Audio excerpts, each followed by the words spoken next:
What is up, fellow nerds, and welcome back to the Dapper Sniper Gaming channel, and welcome back to How Do I Want to Do This? This is our series where we take a look at all playable options available to players in Dungeons & Dragons 5th edition, then we rank them on a scale of 1 to 10 and either build them or fix them depending on how they rank.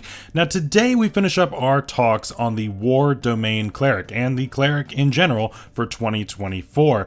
It's very interesting. These changes have been very effective. I think the Cleric has come out pretty well on the other side of things, and this subclass is fine. It's certainly a little bit better than it was before, and it did pass our ranking, but yeah, it's okay, it's fine, and we're gonna see what we can do with it this week. Before we jump into it, make sure to leave a like on the video, subscribe if you haven't already, make sure to click the bell so you're notified when new videos are uploaded, and share the video with your friends. We ranked this, of course, earlier this week, so make sure to check that out up in the iCard above. And yeah, we gave this a barely passing grade, but still passing. It did fail in 2014, so at least it was improved slightly, so that's good. But yeah, we're gonna give it a crack with the new rules, and I think we can still make some use out of this. It definitely has a good bit of uniqueness now in the rules, especially as things have been changed, such as the spiritual weapon nerf, things like that. There are a few ways in which this can definitely take advantage of those changes and really be something that's not too awfully bad. So let's jump right in. Starting off, of course, we have our race, species, whatever you want to call it. And listen, I've done the same thing a couple weeks in a row. I'm not going to do it again just because we've done it, but it will be in the honorable mentions, of course. But this week, we're going to be doing something a little different. I haven't done this in a very long time, but we're going to be going with the Dragonborn. The Dragonborn is just a fun option, honestly. Do I think that it is the absolute most optimized? Probably not, because again, I've probably done the optimized version 2 weeks in a row, but we're going to do something a little different this week just to mix things up. But the Dragonborn is really cool, and so we're going to be doing a lot of AoE type of damage, both around us and now in front of us while we do our breath weapon, which is going to be really, really cool. This breath weapon, of course, was changed quite a bit going into the 2024 version, and really into Fizzbands is where the big change happened, which was prior to the 2024, and pretty much almost everything from Fizzbands ended up just carrying over. But yeah, this thing is really, really cool. Now, as far as which type of Dragonborn you want to take, that's going to be campaign specific, right? The big deal about this is that you pick a type of dragon, and not only do you get resistance to that type, but you also deal that type of damage. So it can be a two-edged sword, right? So if you're going to be going through the hells, right, it's nice to be able to be resistant to fire damage, but also they're going to resist your fire damage, right? So you have to consider what is going to be effective and whether you want to focus more on a defensive side or an offensive side, and that may differ depending on the campaign. Generally speaking, I would probably focus a little more on the defensive side, and so even if the breath weapon isn't the best, I think we can still make it work, and that resistance is going to be really, really good. Just my opinion. That's what I would go for, but that's the main thing there, is that damage resistance. I would make sure that it's something that's going to be useful. If you're going to be playing Icewind Dale, cold makes a lot of sense. If you're going to be going through the hells, fire makes a lot of sense, right? It just depends on your campaign, right? And that is where I would focus down on that. That's also assuming that you can't use any of the others that are in Fizzbands that are not in the 2024 book. Of course, you know, gem and metallic dragons. If you can use those, there are some other great options there as well. But yeah, we're just assuming that you can only use the 2024 books. If you can use Fizzbands, there's a bunch of other great options there as well that give you other things than the breath weapon type of thing that can be very, very helpful. So make sure to check those out if you haven't. Now, as far as stats goes, we're going to be doing, of course, what we've been doing for this whole series, and that is going to be going with the normal point buy system. Now, this is going to be real simple how we're doing this week. We're taking 3 15s and 3 8s. There you go, 3 15s, 3 8s. It's pretty simple. I don't know what else we can what else to do about that. So we're going to be putting our +1 into strength, our +2 into wisdom. We will be fixing up that 15 constitution very soon. Don't worry, it will happen. So we will come back to that very shortly. But basically, we need a good strength because we're not going the route of taking the True Strike option. We're not doing that this week. So we do need our strength to be pretty good. We also need it for our heavy armor, which we're going to be taking. So for several reasons, we are going to be a little bit split this week, but I think it's going to be just fine. For our background, we've not taken this background on a Cleric, but we have taken it before on the Barbarian a little bit, and that is going to be the Farmer background. We're dealing damage, we're being really bulky, and we're going to be that frontline Cleric. So the tough feat makes a lot of sense here. I don't know why we wouldn't go with this. We really don't need any of the other spells unless you're specifically aiming for something like shield. But to me, I'd rather have tough just for the extra durability. So that's what we're going for here. We of course get animal handling and nature proficiencies as well, and we also get carpenter's tools, which isn't too bad. And then finally for equipment, like I said, we're taking heavy armor here, which we will get proficiency with at level 1. And then as far as your weapon goes, I'm a little more open on this one. We're not going to be taking a mastery, of course. And so you can go one of two ways. I would either go with a really good one-handed weapon, your favorite one-handed weapon, and a shield, or just straight up go for a two-handed weapon. It really depends on if you want to deal a little bit more damage or if you want to have a little bit more defense here.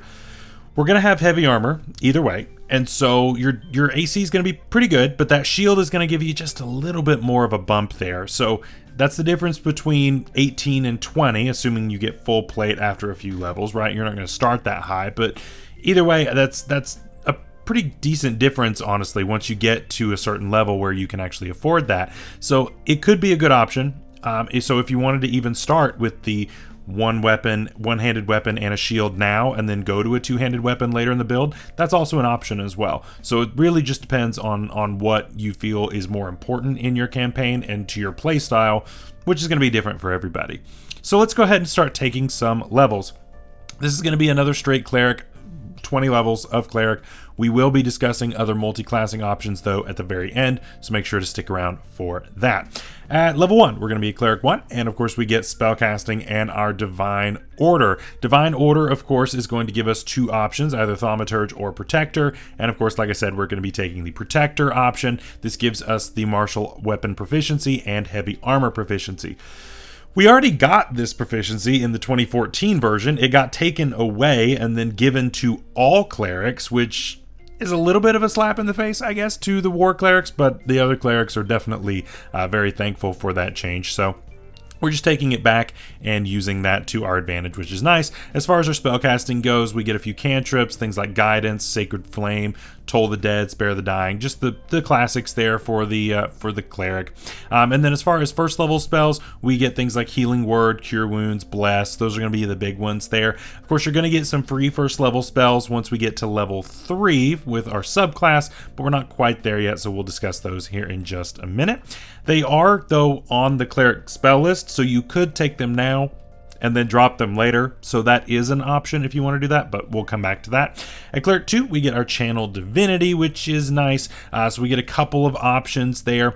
We get the Turn Undead, which is situational at best. We get another option though, which of course we went into a lot more detail when we went over our general Cleric features, which I'll put up in the iCard above there. That's going to be our bread and butter for a lot of this. Honestly, for most of this, I really think that we're going to use this more than Guided Strike, just because Guided Strike is very situational to me. I think that needs to be used only when you absolutely must hit, right? Or when your ally absolutely must hit, right? This is going to be a big sneak attack hit or a big smite hit or something like that. I honestly don't think there's going to be any reason to use it on ourselves, at least compared to our other option. So for me, I'm sticking with the base version. That's what I'm going to be using most of the time. Cleric 3 comes around. This is where we get the Guided Strike, and like I said, I just don't think that it is going to be worth it all the time for us to be doing this. I really feel like this is something that we're going to be using very, very sparingly. We also get War Priest here, which is decent, right? War Priest, of course, gives us that bonus action attack, Wisdom mod times per day. Definitely a good thing. I really wish that it wasn't limited to Wisdom mod times per day, but it is what it is, I guess. We also get second level spells at this point, as well as our first level spells from our subclass. So we're going to get Guiding Bolt, Shield of Faith, Magic Weapon, Spiritual Weapon, all for free. And we get Enhanceability as another good second level option. There are a couple others as well, but those are going to be my top standouts. And then Cleric 4, we get our first general feat. Now you can go a couple of ways with this, but to me the most important thing to go for right now is Warcaster. Warcaster, of course, is going to allow us to more effectively maintain concentration on our spells. And the other part of this is that both of our hands are currently tied up either way you go, right? We either have a weapon and a shield, or we have two hands on a weapon. So that can create problems when it comes to our spell casting. Warcaster is going to, of course, alleviate that issue. So to me, this is going to be a lot more important. Now, up to this point, we are probably just going to be focusing on casting Bless most of the time, and that is going to be our pretty much our go-to spell for concentration. It's really, really good. It makes a lot of sense for us to be concentrating on that. So to be able to do that a little more reliably is definitely absolutely fantastic. At Cleric 5, we get Seer Undead, which is our upgrade from Turn Undead. And again, situational, but nice to have if you are facing undead. In Curse of Strahd, this is going to be incredible. In something else, you may never use it, but it just depends. But still, definitely a nice feature to have. We also get third level spells, and Crusader's Mantle and Spirit Guardians come online here. Now at this level, because we get Spirit Guardians, this might just be the new best option for us to concentrate on. It's interesting because now we get Crusader's Mantle, which is kind of in Bless's lane as far as what you want to concentrate on. But also Spirit Guardians is something that I would want to concentrate on, because that is a great spell. Being able to emanate around you, deal extra damage, slow people down. It's really, really good, and it is absolutely fantastic for what we want to do. We of course get things like Dispel Magic and Aura Vitality on this as well, but to me, Spirit Guardians is going to be my go-to, especially once we get to War God's Blessing at Cleric 6, which of course has been completely reworked to give us free castings without concentration of Spiritual Weapon. We also get Shield of Faith there, but Spiritual Weapon is my go-to here, right? So we can now concentrate on both spells at once, since the Spiritual Weapon no longer takes concentration, which is good, specifically just for us War Clerics. And so that's really cool. We can now do the old Cleric strat that almost every Cleric wanted to go for. Now we can do it again. So that's really good. That's really strong, and I like that a lot. And that's probably what I would go for on this. I don't see the reason to not do that. And then we get to combine that with a boost to our melee damage when we go to Cleric 7 with Blessed Strikes and taking the Divine Strike option. We now are just dealing extra damage with our melee attacks, which is fantastic. Again, we get a lot of really good stuff back to back to back. It's why I'm not going for any kind of multi-classing. It's a really, really good progression.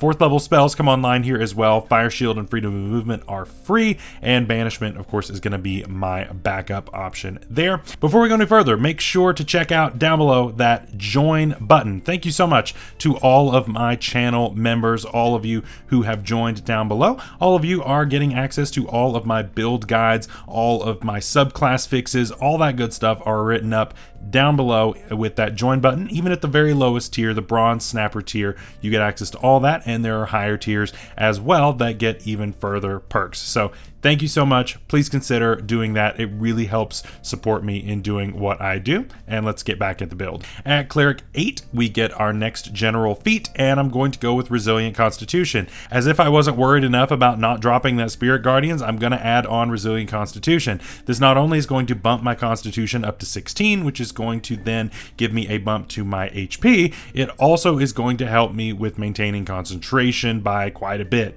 giving me that advantage on those concentration checks, which is really good, as well as just Constitution saving throws if those come up. But yeah, I'm looking a lot more at those concentration checks, which are going to be very, very easy to pass now most of the time. At Cleric 9, we get no features, but we do get 5th level spells. Hold Monster and Steel Wind Strike come online for free here. Raise Dead, Scrying, and Summon Celestial are other options.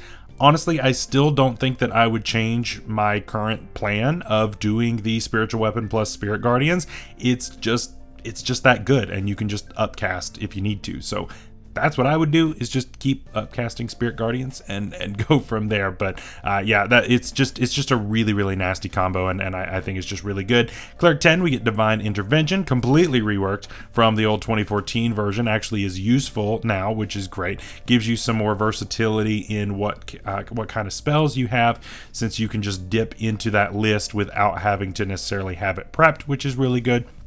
Cleric 11, no features, but we do get 6th level spells. My top 2 are always going to be Harm and Heal.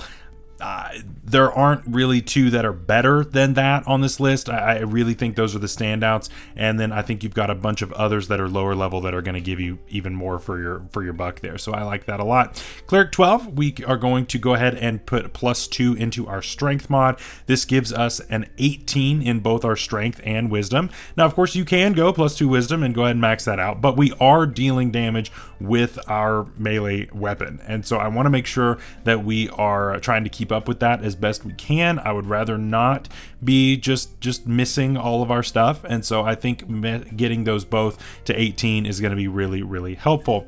At Cleric 13, we get no features, but 7th level spells come online here, and again, my normals that I'm going to take for a Cleric: Firestorm, Power Word Fortify, Regenerate, and Resurrection.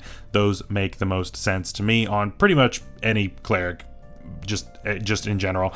Cleric 14, we get improved Blessed Strikes, again adding more damage onto that weapon damage. So again, that's why we went with the +2 Strength option rather than going with the Wisdom option. If we were dealing damage with Wisdom, then obviously that would make a little bit more sense to go with the Wisdom option, but we're not doing that, so that's why. At Cleric 15, we get no features, but we get 8th level spells. My top 2 are going to be Earthquake and Holy Aura, but even then, I'm still more of a fan of the lower level spells most of the time, so that's really what I'm going to focus on. Cleric 16, we get our final feat, and I'm going to take the ASI in either Strength or Wisdom, whichever one you think is more important to your build. If it is the running up and bashing with the weapon, I would go with that. If it is the focusing on the saving throws and the spell casting and that kind of thing, which is really where I lean most of the time, then Wisdom is the option for you there. So either one can work. I would lean Wisdom personally, but you can go either way with that. Level 17, we get Avatar of Battle, which is nice. Getting resistance to bludgeoning, piercing, slashing is fantastic. I do wish that it was a little bit better, and I mean that just because of the changes that have come with 2024. A lot of creatures got changed in the monster manual that used to deal bludgeoning, piercing, slashing. They now deal a different type of damage, at least at higher levels, and so that really changes the dynamic of high level play to where you're really only going to be seeing this from your minions, but your big bosses and stuff are very unlikely to be dealing the damage of this. So it's actually going to be a lot less useful now than what it was in 2014. So, and in 2014 it only worked on non-magical, so at every point this has kind of fallen by the wayside because of how other things are designed. So unfortunately, it sounds great, it's not quite as good as what you think, so is what it is. But we do get 9th level spells here: Mass Heal and Power Word Heal. Those make the most sense to me. I don't know why I would go with anything else, just to make sure that we are helping out our party there, especially since we will be making it to level 20 on this, assuming you can get that far at your table, which is incredibly rare, but assuming a 20 level build, that's what I would take. Then we get no features at Cleric 18. We just take a break there real quick. Cleric 19, we get our epic boon. I would probably go Spell Recall here. Yes, there are feats out there that will boost things like your weapon damage and that kind of thing. I would rather go Spell Recall just because that's what gives you your versatility. That's just me personally. You can go with that, or you can even go with something like Fate. That's one I normally would recommend on something like one of the elf builds, but it is an option for this as well. And finally, Greater Divine Intervention at level 20 has again been completely changed from what it used to be, and is much better and much more useful. So really good stuff there. So that's the build for today. Let me know what you thought down below. This is a fun one. I don't think that it's as busted as some of the other options. I don't think it's bad necessarily. It's certainly better than what it used to be, which is really all you can ask for. But I would not say that this is like the top of the top as far as power level goes. which isn't necessarily a bad thing. I think that sometimes it can get carried away, and it may not always be the best for the game, and that's fine. That there are things that are still good, but not quite as busted. So I'm okay with it. As far as honorable mentions go, there are of course a few, and we'll start with other racial / species options. The top one, of course, is going to be the high elf, right? We've done that 2 weeks in a row. I'll put one of them up in the icon above right there, but we've done it 2 weeks in a row. I felt like we probably shouldn't do it 3 weeks in a row. It's really good though. Of course, it gives you the free access to True Strike, which then allows you to attack with your wisdom modifier, so then we don't really have to worry about strength at all. So that is a really, really good benefit. And I can recommend this now because of how War Priest has changed and now allows you to make that bonus action attack even if you haven't taken the attack action. 2014, you had to, now you don't have to. So it's changed in that way. So that is a little bit more useful in what it is we're doing there. So I like that a lot. My number 2 option is always going to be the Aasimar. That is probably just the best option in the game right now, at least in the 2024 book. It's just so good. There are so many features you get. It gives you so many different things. It can work as a melee fighter. It can work as a spellcaster. It can work as so many things. It's so good. And then again, for our melee focused fighter type of things, the Goliath makes a lot of sense as well, giving you those extra little bits of versatility and help on what it is that you're doing. Very, very helpful in what it is you're doing. If you just want a little bit extra damage, there's an option for that. If you want to be able to knock people prone, there's an option for that. There are really, really awesome options that boost those melee attacks, and that would work really well on this specific type of build. Next up, we have our feat options, and I'm going to look at Fey Touched as my top one, giving us access to Misty Step as well as one other spell, probably Silvery Barbs. That's really good, and I really, really like that. It's going to be good on almost any build, just period, but it's really good on this. Another one that's good that I don't think I mentioned on any other cleric, and that's Speedy. I really like the Speedy feat. I think it's really good. It would boost our mobility, which is great. We are going to be going out with Spiritual Weapon and Spirit Guardians on this. Speedy helps us to be able to catch more people in the Spirit Guardians. I like that. It's really, really helpful. So I'm all for that. The last option is Weapon Master. Again, we are focusing on using some weapons and dealing some damage with that on top of the Breath Weapon, on top of the Spirit Guardians, on top of the Spiritual Weapon, all that good stuff. Weapon Master allows us to use the Weapon Mastery, which can be really, really good. So I like that a lot, having that as an option without having to go with Fighter. Fighter is, of course, going to be the first option here for our multi-classing, and it makes a lot of sense, right? Constitution saving throw proficiency right off the bat. We already would be getting the proficiency with the weapons and that kind of thing with the fighter, so we could go with the Thaumaturge option for Divine Order, so that kind of saves us that feature, giving us a little bit more versatility in that way.